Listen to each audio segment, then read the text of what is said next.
एक हफ्ते बाद तुम्हारा केमिस्ट्री का बोर्ड एग्जामिनेशन का पेपर है 28 को। एंड इन एक हफ्ते में तुम्हें किस तरीके से पढ़ना है, क्या रिसोर्सेज करने हैं जिसकी वजह से तुम 95 प्लस मार्क्स ला पाओ बोर्ड एग्जामिनेशन में। And even how I got 98 marks in board exam. तो सारी चीज़ें तुम्हें इस वीडियो में कवर करेंगे, क्या पढ़ना है तुम्हें, कहाँ से पढ़ना है, एंड बोर्ड एग्जामिनेशन में लिखना कैसे है, सारी चीज़ें। क्योंकि सब्जेक्टिव अप्रोच बहुत इंपॉर्टेंट हो जाती है बोर्ड एग्जामिनेशन में, क्योंकि अगर तुमने नहीं लिख पाए अगर सही से तो एग्जामिनर मार्क्स भी नहीं देता है। एंड अगर तुम्हें पेपर में नहीं आ रहा है तब क्या करना है, तो सारी चीज़ें कवर करेंगे इस वीडियो में। एक बिल्कुल एस्पिरेंट की तरह बात करेंगे कि क्या तुम्हें एक्जैक्टली करना है यार। ठीक है, ज़्यादा ज्ञान की बात नहीं करते हैं, स्टार्ट करते हैं। स्टार्ट करते हैं। सबसे पहले हमारे पास टॉपिक है 98 मार्क्स कैसे लाने, मैंने कैसे लाया था। तो वाई गेटिंग मार्क्स डिफिकल्ट होता है, केमिस्ट्री में एग्जाम मार्क्स लाना डिफिकल्ट होता है, क्यों? इसका रीजन बताता हूँ। ये डिफिकल्ट भी हो सकता है, ईजी भी हो सकता है। डिफिकल्ट इस वजह से हो जाता है यार, क्योंकि देखो यार, केमिस्ट्री में जैसे ऑर्गेनिक में है, ऑर्गेनिक में अगर तुमको रिएक्शन अगर तुम्हें पता नहीं है प्रोडक्ट क्या बनने वाला है, तो तुम उसको लिखोगे भी तो उसमें एग्जामिनर क्या ही नंबर तुमको देगा। तुम मान लो तुम्हें रिएक्शन दे दिया, डॉस प्रोसेस की रिएक्शन है, तुम्हें अगर पता नहीं है, रिएजेंट नहीं पता है एंड कैसे रिएक्शन होती पता नहीं, तो तुम क्या ही लिखोगे इसमें, क्या ही तुम बना के लिख पाओगे, नहीं लिख पाओगे ना। इन द सेंस इसी वजह से केमिस्ट्री का बोर्ड एग्जामिनेशन थोड़ा डिफिकल्ट में चला जाता है, क्योंकि मतलब तुम्हें ऑर्गेनिक इसमें थोड़ा डिफिकल्ट पार्ट में हो जाती है, क्योंकि बहुत सारी रिएक्शन है सारी एक साथ कंबाइंड होकर बनाने के लिए दे दी जाती है। ये बना इसकी बताओ कन्वर्जन रिएक्शन दे दिया, कैसे करोगे। सो इसमें थोड़ा डिफिकल्ट बनता है, तो ऑर्गेनिक में हमें ज़्यादा फोकस करना है। एंड ये डिफिकल्ट भी हो सकता है, इजी भी हो सकता है, बट अब इसको डिफिकल्ट से इजी बनाने का प्रोसीजर क्या है, तो देखते हैं यार। पहले हमारे पास चैप्टर्स कौन कौन से हैं।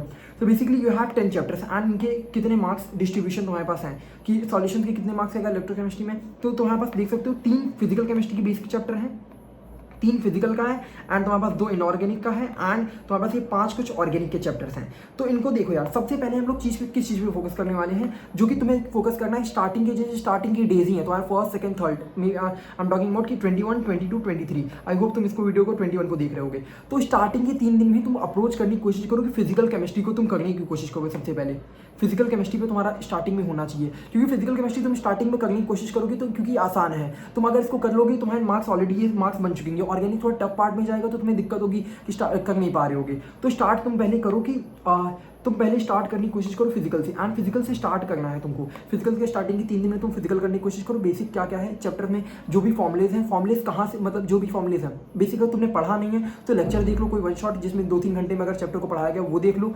एंड अगर उसके बाद जो सबसे इंपॉर्टेंट है, फिजिकल में करने के बाद तुम्हारे पास सबसे इंपॉर्टेंट चीज़ बन जाती है एनसीईआरटी वाली, जो तुम्हारी बाइबल की तरह है। बाइबल इन द सेंस कि तुम्हें वो बहुत, तुम और कुछ फॉलो करो या ना करो, तुम्हें एनसीईआरटी की जो इंडेक्स क्वेश्चन है, एक्सरसाइज क्वेश्चन, उसको करो ही करो। क्योंकि होता क्या है ना यार, है कि जो क्वेश्चंस होते हैं वो डायरेक्टली तुम्हारा बस वैल्यूज चेंज करके पूछ लेते हैं कभी कभी। तो बेसिकली तुम्हारा जो मेन फोकस होना चाहिए एनसीईआरटी के इंडेक्स क्वेश्चन एंड एक्सरसाइज के क्वेश्चन, तुम्हें वही क्वेश्चन पेपर में मिलेगा, बस इधर से कान घुमा के इधर से वो लाने की कोशिश करेंगे। एंड ये प्रिडिक्टिव बन जाता है पेपर, क्योंकि मतलब वो उसी चीज़ को पूछ गए। पीवाईक्यूज़ में भी देखोगे हर साल वही इसी तरह पूछने की कोशिश करते हैं। एंड जैसे कि स्टडीज वाले क्वेश्चन हो गए, तो तुम जो पढ़े रहोगे उसी को घुमा के उनका पूछने का तरीका, अगर तुमने पढ़ा है तो वो क्वेश्चन वहाँ पर कर पाओगे, क्योंकि जितने तुमने प्रिपरेशन 1 साल की है तो उसके अकॉर्डिंग तो हो ही जाएगा ना। तो बेसिक तुम्हें इंडेक्स क्वेश्चन, एक्सरसाइज क्वेश्चन करनी है, मोस्ट इंपॉर्टेंट है, मतलब छोड़ के तो नहीं जाना है वैल्यूज। और रही बात एक और चीज, ऐसा नहीं करना कि देख लेना, मतलब ये नहीं कि क्वेश्चन देख लिया इसका सॉल्यूशन है, इसका सॉल्यूशन, ये काम मत करना। मैं बहुत ही इसको हार्डली नो कहूँगा इस चीज़ को, कि ये नहीं कि बस क्वेश्चन का आंसर अगले इस तरह सॉल्व हो रहा है इस तरह कर देंगे, नहीं। ये पेपर में ये अभी मत करो, क्योंकि मैं बता रहा हूँ ना, तुम अभी ऐसे कोशिश करो कि भैया क्वेश्चन देख लिया इसका, अच्छा ऐसे सॉल्व हुआ, ऐसे सॉल्व हुआ, तुम्हारे दिमाग में फॉर द टाइमिंग वो तुम्हें डोपामिन देगा कि तुम्हें आ चुका है, वो नहीं आया तुमको। अनटिल अनलेस तुम उसको कॉपी को उसको बंद करो, ये क्वेश्चन था अब उसको खुद से सॉल्व करो। अदरवाइज होगा क्या, तुमको लगेगा कि तुम्हें आ चुका है, बट एक बोर्ड में एग्जामिनेशन में बैठी होगी, अरे यार ये फर्स्ट स्टेप था, ऐसे करना था, फिर अच्छा ये वाला होता है, इसमें माइनस होता है, प्लस होता है, भाई इसमें कंफ्यूज हो जाओगे। तो इसलिए तुम कंफ्यूज हो के पता नहीं, लेकिन मैं कंफ्यूज हो जाता था। तो इसलिए तुम पहले ये चीज़ मत करो, ये शॉर्ट टेम्पर्ड में मत जाओ कि क्वेश्चन देख ले, अच्छा इसका आंसर तो इस तरीके से सॉल्व होगा, मत देख लेता हूँ, ये काम मत करो, खुद से उसको अटेम्प्ट करो। अदरवाइज तुम्हें क्या होगा, वो बीच बीच में छोड़ के आओगे पेपर के अंदर। तो बोर्ड एग्जामिनेशन अगर पूरा करना तो बेसिकली क्वेश्चन उसको छुपाओ एंड इसको खुद से करने की कोशिश करो। तुम्हारे पास 7 दिन का इनफ टाइम है, you will be able to do. But अगर तुमने ये किया कि उसको भैया जल्दी जल्दी सॉल्यूशन देख के करें, तो तुम होगा क्या, तुम करोगे बोर्ड एग्जामिनेशन, तुम आधे में फंसोगे। अगर नहीं फंसना चाहते हो तो भैया उसको छुपाओ एंड उसको खुद से क्वेश्चन अटेम्प्ट करो, और कैलकुलेशन भी खुद ही से करो, क्योंकि वहां पर भी तुमको ये नहीं है कि कैलकुलेटर लेके बैठ के करोगे, ठीक है। तो कैलकुलेशन भी तुम यहाँ पर खुद से करो, ठीक है, that's it now. And the second important thing is, अगर ICSE की नहीं हो सो तुम्हारा फिजिकल केमिस्ट्री में मैं यही बताऊंगा कि नॉर्मल जो 3 चैप्टर्स हैं, एंड अगर तुमको बताऊं अगर ये रिसोर्सेज करने कहाँ से हैं, तो बेसिकली तुम या तो इसको तुम अगर हमारे पास बोर्ड्स का कहीं से तुमने पढ़ा है, तुमको आता है तो ठीक है, अदरवाइज तुम क्या करना, पंकज सर का वो रिवीजन सीरीज देख लेना, या फिर बोर्ड्स की किसी भी 2-3 घंटे की जिनका भी वन शॉट हो वो देख लेना, ठीक है, जो भी जिसका भी तुम्हें सही लगे वन शॉट, ठीक है, 2-3 घंटे का, उससे बड़े वाले वन शॉट नहीं देखना। एंड जितने भी जैसे नॉर्मल सॉल्यूशन की बात करता हूँ, सॉल्यूशन में तुम्हारा पॉजिटिव डेविएशन हो गया, नेगेटिव डेविएशन हो गया, जो भी एग्जाम्पल्स है, जो भी याद करने वाला पार्ट है, उसको फर्स्ट डे से स्टार्ट करो। मतलब जब तुम कर रहे हो ना, जैसे याद करने वाली जो भी चीज़ें उसको फर्स्ट डे से उठाओ। मतलब आज कोई मेरे सॉल्यूशन है, पॉजिटिव डिविजन नेगेटिव डिविजन में क्या क्या पॉइंट्स है तो मुझे याद करना है, तो मैंने आज भी देखा, मैं कल भी इसको देखूंगा, परसों भी देखूंगा, क्योंकि होगा क्या, तुम फर्स्ट डे में उसको देखोगे, तुम्हें याद हो गया, फिर तुम्हें, क्योंकि एक्चुअल में क्या होता है, जो मेमोरी है तुमने मान लो पहले दिन याद किया, तुम्हें एग्जामिनेशन में तुम ये चीज़ होना चाहिए कि कोई भी पॉइंट तुम भूलो ना, मतलब सारे पॉइंट्स को तुम लिख पाओ। तो तुम्हें याद रखने के लिए मेजर क्या होगा, एक दिन पढ़ा है तो उसको दूसरे दिन में उसको देखो, क्योंकि मतलब फेड होती है, जैसे होगा एक दिन याद है दूसरे दिन फेड होने लगेगी, तो दूसरे दिन भी पढ़ो तुम उसको, उस चीज़ को जो भी याद करने वाले टॉपिक्स हैं। एंड इलेक्ट्रोकेमिस्ट्री में तो मेजर मैं कहूँगा इलेक्ट्रोकेमिस्ट्री हो गया एंड सॉल्यूशन केमिकल काइनेटिक्स, इनमें तीनों में फॉर्मूले में अच्छी खासी ग्रिप रखना।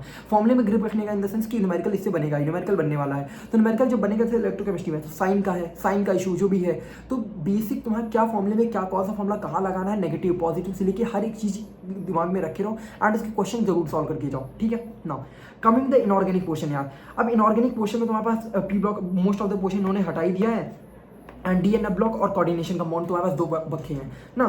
तो इन दोनों में सबसे पहले डीएनएफ ब्लॉक की मैं बात करता हूँ, तो डीएनएफ ब्लॉक में जो तुम्हारी इंपॉर्टेंट रिएक्शन है, जो भी चीज़ है उसको करो इन द सेंस करो वाली है, इसमें तुम छोड़ नहीं सकते, 2 ही चैप्टर्स हैं तुम्हारे पास। तो डीएनएफ ब्लॉक को तुम याद करने वाली चीज़ अगर, और इनको तो मैं कहूँगा कि स्टार्टिंग जैसे तुमने इससे स्टार्ट किया स्टार्टिंग में, तो इसको थोड़ा मतलब 1-2 घंटा निकाल के डेली इसको फर्स्ट डे से शुरू करो, फर्स्ट डे से इनको भी स्टार्ट करना है। डीएनएफ ब्लॉक को तो स्टार्ट ही कर दो, कोऑर्डिनेशन को लास्ट को 4th ऑफ डे पे कर सकते हो ना, तो जिस हिसाब से तुम्हारी प्रिपरेशन उस हिसाब से देख लेना। And coordination compound and D and F block को याद करना इंपॉर्टेंट है, याद करना इंपॉर्टेंट है। और जैसे नेमिंग हो गई, आईपीएससी की नेमिंग हो गई, आइसोमर वाले, ये सारे पार्ट हो गए, तो तुम इसको करने की कोशिश करो, कुछ भी छोड़ने की कोशिश मत करो, क्योंकि मतलब बोर्ड एग्जामिनेशन अब वो क्वेश्चन किस टॉपिक का आ जाएगा, तुमने छोड़ दिया, मतलब जिस भी लेवल पे हो उसको एक नए लेवल पे उसको प्रिपेयर कर लो, क्योंकि अभी तुम्हें ये पता नहीं है कि ये वाला क्वेश्चन आ जाएगा, और मान लो तुमने ये वाला टॉपिक छोड़ा, वही क्वेश्चन आ गया, तो so that keep in this thing in mind कि तुम्हें करके जाना है ना। अब बात करते हैं ऑर्गेनिक केमिस्ट्री में। ऑर्गेनिक केमिस्ट्री में बेसिकली हमारे पास 5 चैप्टर्स हैं, जिसमें बायोमोलिक्यूल थोड़ा एक्सेप्शनली इसके बारे में अलग से बात करेंगे, दैट इज अब पहले इनकी 4 की बात करते हैं। तो हेलोजेन्स, एनाल्कोहल, फिनॉल, ये सारे चैप्टर्स, तो बेसिक इसमें क्या करना है तुमको, इधर अगर तुम्हारा कंप्लीट है दैट्स फाइनल गुड, एंड तुम्हें एग्जैक्टली इनमें इस पर क्या याद रखोगी, ऑर्गेनिक रिएक्शन में अगर तुम्हारे पास जो भी जैसे तुम्हारे हो गया डाउस प्रोसेस हो गया एंड तुम्हारा डायोडाइजेशन की रिएक्शन हो गई, तो जिसकी भी मैकेनिज्म अगर बुक में लिखी है एनसीईआरटी की, तो उसको कवर करने की कोशिश करो, फर्स्ट थिंग। सेकेंड थिंग, जो इसमें भी जितनी भी रिएक्शंस हैं, तो इनको पहली बार फ्लो चार्ट क्वेश्चंस में आने के लिए तुमको पहली बार कंबाइंड क्वेश्चंस करने पड़ेंगे, बेसिकली सारे चैप्टर से इंटरकनेक्टेड वाले क्वेश्चन, एंड की मतलब जैसे इससे ये बना दे, इससे बना दे, इंटर कन्वर्जन वाले टाइप के, एंड तुम शॉर्ट नोट्स खुद से बनाओ। बेसिकली एक्चुअल में होगा क्या, तुम जब पेपर में बैठे होगे तुम्हें याद नहीं आएगा ये रिएजेंट का, इस रिएक्शन का ये नाम था या फिर नहीं था, एंड ये बहुत ज़्यादा तुम्हें प्रॉब्लम क्रिएट कर सकता है पेपर में। सो बेसिकली मेरा कहने का एक चीज़ है, अगर तुम किसी का लेक्चर देख रहे हो तो खुद से शॉर्ट नोट्स बनाओ कि बेसिक रिएक्शन, मान लो स्टीफन रिएक्शन, अच्छा ये काम ये करता है, डायटाइजेशन रिएक्शन है, बाल-सिजमन रिएक्शन है, तो जो भी रिएक्शन है वो खुद से एक बार लिख के करो। ऐसा नहीं कि मतलब देख लिया, बस लेक्चर देख लिया, उसको शॉर्ट नोट उनका पकड़ के करने की कोशिश कर रहे हैं, क्योंकि होगा क्या, तुमको लगता है बिना लिखे, क्योंकि वो सब्जेक्टिव एग्जामिनेशन है, सब्जेक्टिव एग्जामिनेशन में तुम्हें वहाँ पर लिखना पड़ेगा, तो और तुम अगर तुम कोशिश करोगे बस वो कोई बोल रहा है तुम सुन रहे हो, कोई बोल रहा है तुम सुन रहे हो, और तुम एग्जामिनेशन में लिख दोगे, वो नहीं होने वाला कि तुम अब कहोगे हाँ हो जाएगा, अच्छी बात हो जाता है, बट बेसिक अगर तुम अच्छे नंबर चाहते हो, 95+ चाहते हो, तो बेसिकली तुम्हें एनसीईआरटी या फिर जो भी चीज़ें रीड करने की कोशिश करोगे, आखिरी के दिनों में रीड करोगे, जितना ज़्यादा रीड करोगे मतलब तुम्हें टेक्सचुअल और सब्जेक्टिव फॉर्मेट में जाओगे, तब तुम उतना ज़्यादा अच्छा पेपर में रिटर्न कर पाओगे, मतलब लिख पाओगे अच्छे से तुम बोर्ड एग्जामिनेशन में। जितना अगर तुम ज़्यादा सुनोगे तो अच्छा नहीं परफॉर्म करेगा। तो बेसिकली तुम्हें क्वेश्चन करनी है, एंड जो शॉर्ट नोट से मतलब अगर बनाओगे तो खुद से बनाओ, खुद से मतलब अगर मान लो जैसे हेलोजेन्स है, कितना टाइम लगेगा, 2 पन्ने में हेलोजेन्स आ जाएगा, मैक्स टू मैक्स 45 मिनट लगेगा, पूरे चैप्टर को लिखो खुद से, एंड एनसीईआरटी की एक बार रीडिंग कर लो, क्योंकि उस लैंग्वेज में तुम्हें लिखने, एक बार तुम रीड की रहोगे तुम्हारे पास वर्ड्स, अब कहते हो जो बोर्ड्स में होता क्या ना कि बेसिकली हम लोग लिखते हैं आंसर, वर्ड्स नहीं आते कि यार ये वर्ड्स लिखो या फिर रिएक्शन ऐसे से लिखना है, वो वर्ड्स वाले नहीं आते। क्यों नहीं आते, क्योंकि हम लोग ने डायरेक्ट अच्छा टीचर ने बोला ऐसे ऐसे रिएक्शन होती है, ऐसे ऐसे करना है, ये आएगा तो ये करना है, क्योंकि हम लोग ने बुक रीड नहीं की होती, तो इस वजह से मेजर प्रॉब्लम क्रिएट हो जाता है। तो बट बेसिकली तुम्हारा ये जेईई में भी हेल्प कर देगा, क्योंकि मतलब तुम अगर प्रैक्टिस करोगे कि तुम्हें जेईई का भी एग्जामिनेशन अप्रैल में ही है, तो एक हफ्ता तुम्हारे पास टाइम है, तो जेईई भी अच्छा हो जाए इसके लिए, तो क्या करना है कि एनसीईआरटी की रीडिंग कर लो, तुम्हारा बोर्ड्स भी अच्छा जाएगा, क्योंकि सब्जेक्टिव फॉर्मेट में लिखने के लिए तुम्हारे पास इन हैंड इन्फॉर्मेशन होनी चाहिए। वो माइंड में इन्फॉर्मेशन कब आएगी, जब तुम रीड किए रहोगे खुद से, कोई बोल रहा है उससे ज़्यादा फर्क नहीं पड़ता है। अब ये ध्यान दो, एक्चुअल में क्या होगा ना, सब लोग शॉर्ट नोट देंगे, सब लोग सब कुछ देंगे, बट तुम्हारे ये ज़्यादा बेनिफिट नहीं करेगा। इसलिए अगर तुम्हें बेनिफिट सच में चाहते हो, हाँ लो वो सही है, बट अगर तुमने बनाया तो वेल एंड गुड, अगर नहीं बनाया तो बेसिकली एक एक पन्ने पर तुम सारी रिएक्शन खुद से लिखो, क्योंकि वो मैं जेई में भी हेल्प करने वाला एंड बोर्ड्स में भी तुम्हारा अच्छा रहेगा। ठीक है, बात को समझो, तुम इस चीज़ को नहीं समझ पा रहे हो बट बाद में समझ आएगा। ठीक है, तो आई होप अंडरस्टैंड कर रहे हो इस चीज़ को। खुद से लिखो एंड रीड करने की कोशिश करो बुक को। रीड इन द सेंस कि नॉर्मल कितनी पढ़ने की यार, जितना टाइम नहीं लगेगा। अभी आखिर के 10-10 घंटे भी अगर पढ़ दोगे ना 7 दिन इनफ है ना। बात करते हैं फिजिकल केमिस्ट्री का हो गया। इनऑर्गेनिक की बात मैंने ये कर ली कि इनऑर्गेनिक याद करना है, बट जिसका रीज़न और इनऑर्गेनिक याद करना है, बट जिसका भी रीज़न एनसीईआरटी में गिवन है उसको कवर करो। जिसका भी रीज़न गिवन है एनसीईआरटी में उसको कवर करो। इन द सेंस नॉर्मल कोई भी मान लो अभी कोई भी ट्रांजिशन एलिमेंट नहीं है, क्यों नहीं है, रीज़न देखो कहाँ पर है, जो भी चीज़ की इन्फॉर्मेशन, जो भी क्वेश्चन है अगर उसका आंसर इन टेक्स्ट वाला मैंने बता ही दिया है। बट इनऑर्गेनिक में जो भी रीज़न, अगर कोई क्वेश्चन है जिसका कुछ रीज़न होता है तो उसके रीज़न को याद करो। ठीक है, एंड तुम्हारा डीएनए ब्लॉक की जो रिएक्शन है वो भी कवर करो। क्यों? क्योंकि वो इंपॉर्टेंट है, क्योंकि वही बस रिएक्शन बची रह चुकी है इनऑर्गेनिक में। Now that's all for this thing and मैं आखिरी के मतलब आई होप किसी को मैं ढूंढूंगा जिसके 100 ऑफ 100 हो, उससे मैं करा दूंगा वीडियो जिसके सैम्पल पेपर अटेम्प्ट कैसे करना एंड ऑल। सो ठीक है यार, बेसिक तुम्हारा यही है कि एक हफ्ते हाँ सफिशिएंट है, अगर 95-90 के ऊपर आराम से ले आओगे। बट वेल एंड गुड, तुम अच्छे से अगर तुम एक हफ्ते में को यूटिलाइज करते हो, अगर यूटिलाइज नहीं करोगे तो तुम्हारा फिर से बिगड़ जाएगा।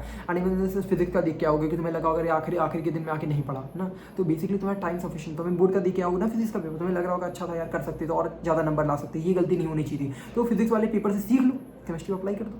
क्यों? सब्जेक्ट डिफरेंट नहीं, सब्जेक्ट तो डिफरेंट है, बट जो तुम्हारी अप्रोच है किस तरीके से कितना पढ़ना था या फिर अमाउंट तुमने कम कर दिया पढ़ने का, तो वो चीज़ तुम ध्यान रखो ना, उससे सीखो एंड इसको इन्वेस्ट करो उसमें ना। मैं यही चीज़ कहूँगा, पॉसिबल है but you need to input देना अच्छे से एंड रिसोर्सेज तुम्हारे पास ऑलरेडी बहुत सारे रहते हैं, बट तुम्हारे पे है कि तुम किस तरीके से यूटिलाइज करते हो। दैट्स इट, ओके एंड ठीक है, बाय बाय एंड जेई पे भी ध्यान रखते रहो। एक हफ्ते मतलब इस तरीके से अगर तुमने नोट्स बनाया तो नोट्स ही करने की कोशिश करो मेजरली। ठीक है, अगर स्कूल वालों ने बनाया तो स्कूल वालों की तरफ से, अगर जेई का भी बनाया उसी से करो। एंड एनसीईआरटी बस एक एनसीईआरटी रीड कर लेना। एनसीईआरटी बाइबल है, मैं अभी भी बता रहा हूँ। जो क्वेश्चन आएगा उसको घुमा के कहीं से भी देगा, लेकिन वो उसका जो मेजर सोर्स रहेगा वो एनसीईआरटी ही होगा। समझ गए? बाय।